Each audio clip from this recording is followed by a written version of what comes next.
நேர்களே, விடுதலை சிறுத்தை கட்சியினுடைய தலைவர் தோழர் தொல் திருமாவளவன் அவர்கள் ஒரு கடுமையான கருத்தை தமிழக மக்களுக்காக கூறியிருக்கிறார். அந்த கருத்தில் உள்ள நியாயத்தை தான் நாம் இப்போது பேசப் போகிறோம். விடுதலை சிறுத்தைகளின் தலைவர் திருமாவளவனுடைய கருத்து என்னவென்றால், வேங்கவயல் விவகாரத்தில் தலித் மக்களுக்கு ஏற்படுத்தியிருக்கக்கூடிய அநீதிக்கு காரணமாக அந்த மக்களில் தற்போது பெரும்பான்மையானவர்கள் மதமாறுவதற்கு முடிவு செய்திருப்பதாகவும் தான் தாமதிக்க வேண்டும் என்று அவர்களிடத்தில் அறிவுறுத்தியிருப்பதாகவும் கூறியிருப்பது ஒரு பெரும் சர்ச்சையை ஏற்படுத்தியிருக்கிறது. என்ன காரணம் திருமாவளவன் இப்படி ஒரு ஸ்டேட்மெண்ட்டை வெளியிட்டார் என்பதை பார்க்கிறோம்.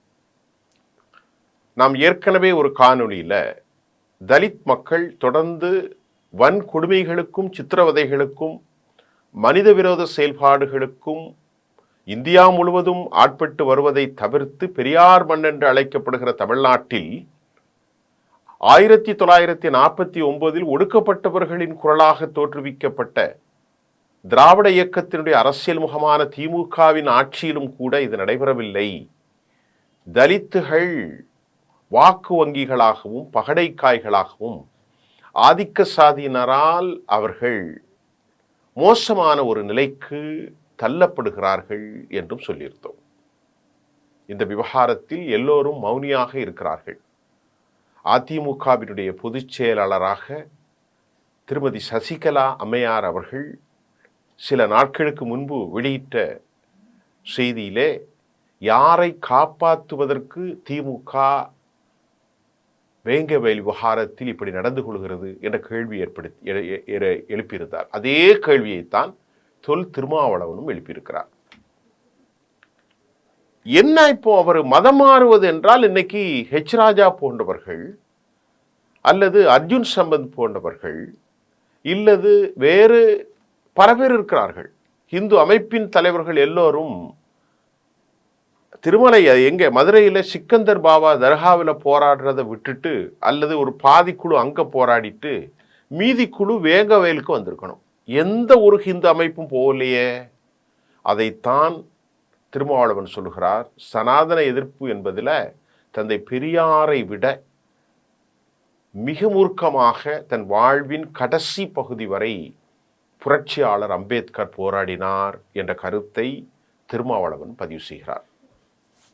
இப்போ நாம் என்ன கேட்குறோம்னா, திராவிட முன்னேற்ற கழக அரசு இதில் மாறுபட்ட சூழ்நிலையை ஏற்படுத்தி இருக்கிறது என்று சொன்ன தொல் திருமாவளவன் அவர்கள் அங்கே ஒரு நெருக்கடியை உருவாக்கி இருக்கிறார்கள் என்ற கருத்தையும் பதிவு செய்திருக்கிறார்.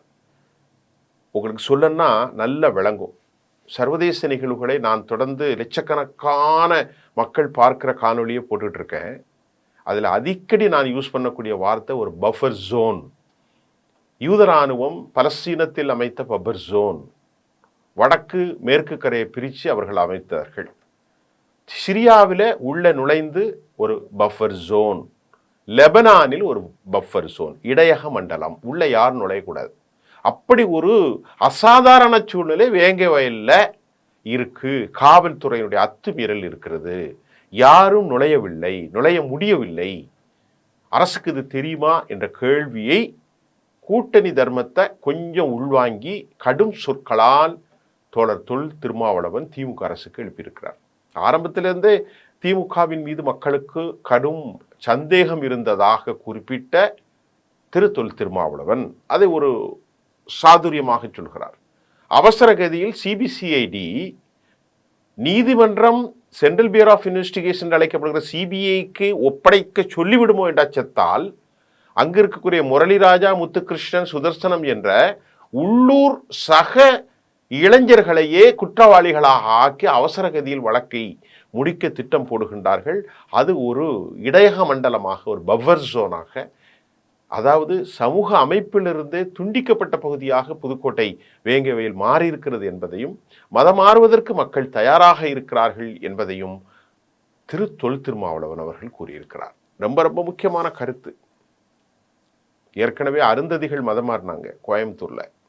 1982களில் மீனாட்சிபுரத்தில் தேவேந்திர குல வேளாளர்கள் அவங்க மதம் மாறி இன்னைக்கு முகமதாகவும் அகமதாகவும் மாறி போனாங்க. நீலப்புலிகள் மணி என்பவர் நீலப்புலிகள் மணி என்பவர் தஞ்சை மாநிலத்தில் அவர் மதம் மாறினார். ஆக மதமாற்றம் உருவாகுவதற்கு ஒரு திணிப்பு இருக்கக்கூடாது. ஆனால் மதமாற்றம் மனமாற்றமாகத்தான் இருக்க வேண்டுமே அல்லாமல் ஒரு ஃபோர்ஸபிளா யாரும் மதம் மாறக்கூடாது. ஆனாலும் ஒரு தலித்து தலைவருடைய இந்த கருத்து தமிழ்நாட்டில் ரொம்ப சித்திக்க தோன்றுகின்றது. எத்தனை வருஷத்துக்குத்தான் எங்கள் சமூகத்தை அடிமையாக்குவீர்கள்? எவ்வளவு கொடூரம் பாருங்க. காசாவில் குண்டு போட்டு மக்களை சாகடிக்கின்றான்.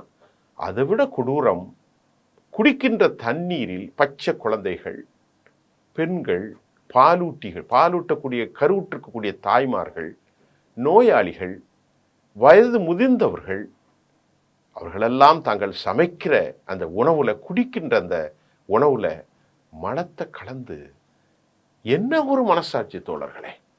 அதைத்தான் தொல் திருமாவளவன் சொல்றாரு. ஆரம்பத்திலேருந்து எங்களுக்கு ஒரு சந்தேகம், திமுக அரசின் மீது உள்ள சந்தேகத்தை தான் அவர் சொல்றார்.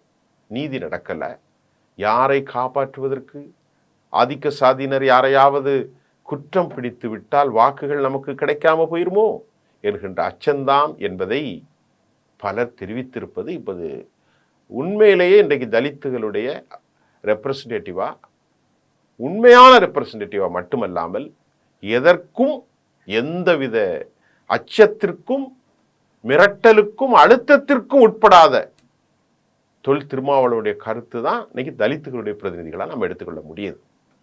மற்ற தலைவர்கள், தலித் தலைவர்கள்லாம் இருந்தாலும் காலப்போக்கில் அவர்கள் சில சுய நலங்களுக்கான அடிப்படையில் தமிழ்நாட்டில் சேர்ந்துக்கிட்டாங்க.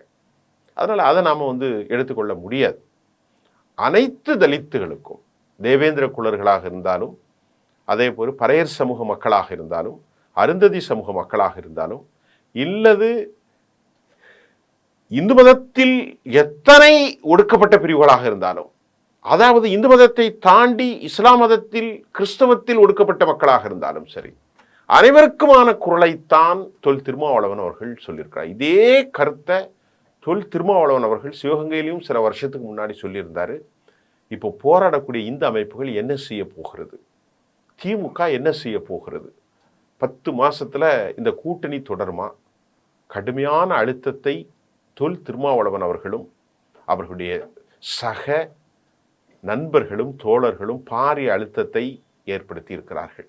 இது மனித உரிமை, மனித நேயம், மனிதாபிமானம் கொண்ட விவகாரம். ஒரே ஒரு வார்த்தையை சொல்லி முடிச்சிடுறேன்.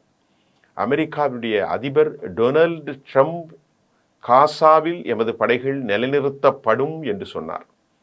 காசாவில் 62,000 பலஸ்தீன மக்கள், பச்சிலம் குழந்தைகள் 20,000 பேர் வரை படுகொலை செய்யப்பட்டிருக்கிறார்கள்.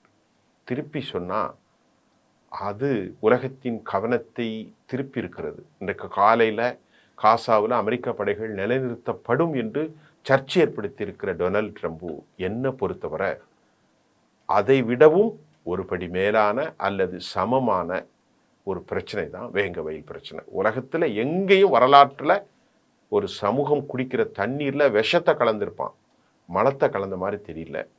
கடைசியில் என் அம்மா, என் சித்தி, என் பெரியம்மா, என் அத்தை, என் உறவுகள், என் நண்பர்கள் வாழுகிற அதே ஊரில் முரளிராஜாவும் முத்துகிருஷ்ணனும் சுதர்சனும், எங்கள் அம்மா குடிக்கிட்டு, என் சித்தி குடிக்கிட்டு, என் அக்கா தங்கச்சை குடிக்கிட்டு, என் அண்ணன் மாமா பொண்டாட்டி, மாமி, அத்தை, பாட்டி எல்லாரும் குடித்து சாகட்டும், நோய் வரணும்னு முரளிராஜாவும் முத்துகிருஷ்ணனும் அதே சமூகத்தை சேர்ந்த சுதர்சனும் செஞ்சிருப்பானா கொஞ்சம் அறிவை வச்சு சிந்திச்சு பாருங்க. யாரோ ஒரு பஞ்சாயத்து தலைவர் மாற்று சமூகம் அவருடைய கனவு முத்தையாவுக்கு ஏற்பட்ட போட்டியில் அவரை பழிவாங்குவதற்காக இங்கே செய்தார்கள் என்ற ஒரு குற்றச்சாட்டை சிபிசிஐடி சொல்லுது. இது அறிவுக்கு புலப்படுதா? நிச்சயமாக புலப்படாது. செய்யலாம், வேற மாதிரி செஞ்சுருக்கும். குடிக்கிற தண்ணியில் செய்வாங்களா? என் அம்மா தானே அதை குடிக்க போகிறா. முத்துகிருஷ்ணனுடைய அம்மா, சுதர்சனுடைய அம்மா, முரளிராஜாவுடைய அம்மா, இந்த 3 பேருடைய தங்கைகள், இந்த 3 பேருடைய அக்காமார்கள், இந்த 3 பேருடைய தந்தைமார்கள், அண்ணன் தம்பிகள், அண்ணன் தம்பி, அக்கா தங்கச்சி பிள்ளைகள், அவருடைய பிள்ளைகள், அவர்கள் எல்லாரும் எப்படிடா குடிப்பாங்க? கொஞ்சமாவது அறிவு இருக்கா? அப்படிதான் கேள்வி வருது. சிபிசிஐடி போலீஸ் அவசர கைதியில் முடிக்கிறது. தொல் திருமாவளவனுக்கு ஒரு முக்கியமான வேண்டுகோள். கடந்த ஒரு காணொளியிலும் எமது சகோதரர்கள் அதை பார்த்தார்கள். மறுபடியும் சொல்கிறோம், உங்களுக்கு பதவி முக்கியம் அல்ல, திமுக கூட்டணி முக்கியம் அல்ல. எல்லா பதவியும் தொழில் திருமாவளவனா இன்றைக்கி இந்தியா ஃபுல்லாக தெரிஞ்சிருக்கும். ஆக நீ ஒரு எம்பியாக இருக்கணுன்னோ ஒரு எம்எல்ஏயாக இருக்கணுன்னோ தேவையில்லை. நீங்களாக இருந்தால் போதும்.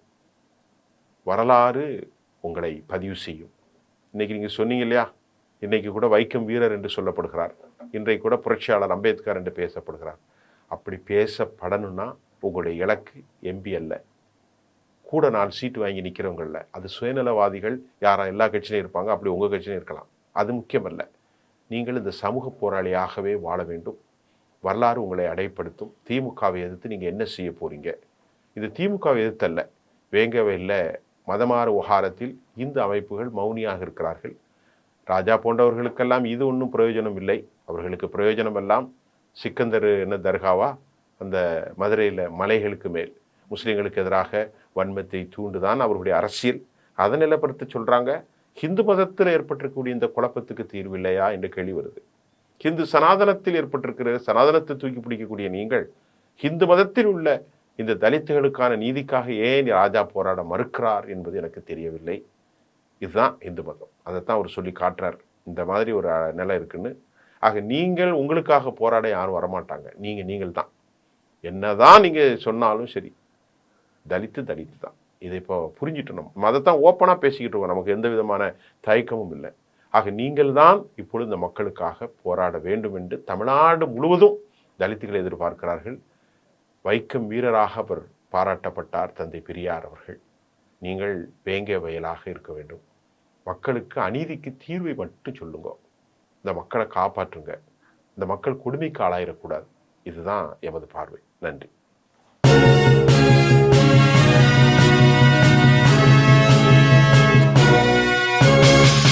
உடனுக்குடன் அப்டேட் தெரிந்து கொள்ள ஜெம் டிவி தமிழ் ஆப்பை இன்ஸ்டால் செய்யவும்.